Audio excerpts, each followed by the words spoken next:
Hey guys, it's Cameroon and welcome back to another video. Now today, the Season 6 Invasion livestream happened and there was a decent amount of new information revealed for it. Majority of this information I'll be covering will be on the PvP side of things because the stream didn't really show much for PvE. They talked about the story and what it would be like, and they talked about the event missions and what they'd be like, but there wasn't really any gameplay for the event missions at all, so we're still kind of in the dark for that. Now, before we begin, I just want to say thank you for the support you all have been giving me and the channel. We are literally baby steps away from hitting 1,000 subscribers. Like, seriously, you all are amazing. So thank you again for the likes, comments, and even just watching my videos. You all are incredible. And hey, if you're new, I make Overwatch related content ranging from news, rants, and a little bit of gameplay and more. I also try to keep my news videos short so you can get all the information you need without wasting too much time. So if any of that interests you, subscribe. But now let's get into what we do know about Invasion. So let's talk about the Invasion story missions first. Nothing really new was shown besides a tad bit of gameplay, so a quick recap of the story and its missions. They take place shortly after Winston's recall, so that like little intro video that we saw all the way back with Overwatch 1 2016. Yeah, it takes place just shortly after that. And a lot of heroes canonically actually haven't met each other yet, so there's going to be some cool interactions between them all. The maps are much bigger than any PvP map we've ever had, and of course there will be new enemies and cutscenes as you progress through the missions. There's going to be 3 of them, and they take place in Gothenburg, Rio, and Toronto. Nothing more really was shown besides Torbjorn having some different turrets, like a freeze one, so that's kind of cool, I guess. And now regarding the co-op event, or I should say event missions, these are described as the highly replayable PvE content. It has difficulties, challenges, and modifiers, and a weekly hero roster rotation that'll all aim to try and make the game mode feel different the more you play. There will be one with Season 6 called Underworld, and it will take place on King's Row. King's Row will be expanded and will have an area that is not in the original PvP map. Other than that, there was no gameplay, just some concept art shown for it. There was other event mission concept art shown too, but I have no clue when those will come out. Now let's move into some stuff that actually was shown, like hero mastery missions. Now this content is getting delayed and it isn't coming out day 1 of Season 6. It will be released at mid-season. There will be 5 heroes that have mastery missions too. There are multiple difficulties for these tracks that change how they are played, which is really interesting. And of course the mode will be like a speedrunning game mode that you could play to brag about how fast you beat it or how many points you got playing it. The 5 heroes that will be getting them are Reinhardt, Sojourn, Mercy, Winston, and Tracer. And some additional information for the mode too. There are coins that help build up or maintain a multiplier for building up score, and a custom set of training bots that do different things like attack, explode,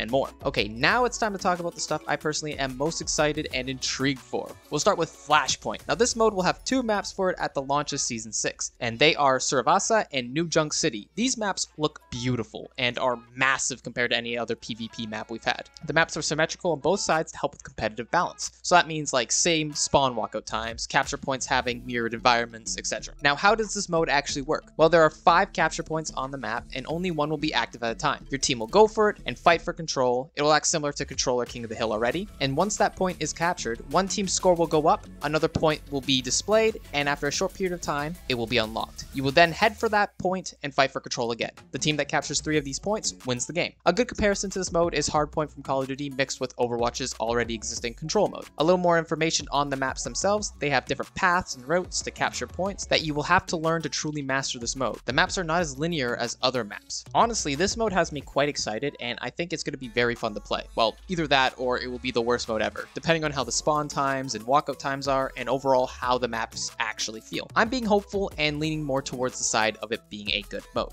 Lastly, let's talk about player progression. They announced a new system coming to Season 6 that will allow you to showcase your top heroes and playstyle with them. With Season 6, you'll be able to earn XP per hero that will be tracked based on your playstyle and stats, so like damage done, healing done, games played, damage mitigated, etc. Each hero will have a badge or an emblem that you can level up that can show other players how much you've played or mastered a certain hero. There's no XP caps for any of the categories and levels, so you don't have to feel forced to play in a certain way that you don't want to level up your hero. Basically what I'm trying to say is you get to define how your Reinhardt is played over another person's, for example. There are also going to be hero-specific name cards that can be earned as you level up your heroes. These name cards are actually progressible, so the more you level up, the cooler the name card gets, which is actually kind of cool. This system to me feels more like a hero progression system rather than a player progression system, but it's a welcome change, since I would love to be able to showcase more than just playtime for the heroes I play. I genuinely like this, and I'm excited for it. And that is everything mentioned for Season 6 Invasion so far. I know the PvE stuff is quite light, and honestly probably didn't even need to be shown in the stream. Fortunately, the PvP side of things looks awesome, and if you're a PvP player, you've got a lot to be excited for in my opinion. I do need to say this stream still hasn't changed my opinion on PvE though. I will not be getting it, but I'm still leaving room to be swayed, but for right now it's a no. Hopefully they can actually show some real gameplay for it. Anyways, let me know how you feel about these announcements in the comments below. Are you getting the story missions? Are you excited excited for Flashpoint or the Hero Mastery missions? I'd love to hear what you all think, so don't be afraid to let me know. And of course, if you liked the video, consider leaving a like and subscribing. Let's hit that 1,000 subscriber milestone.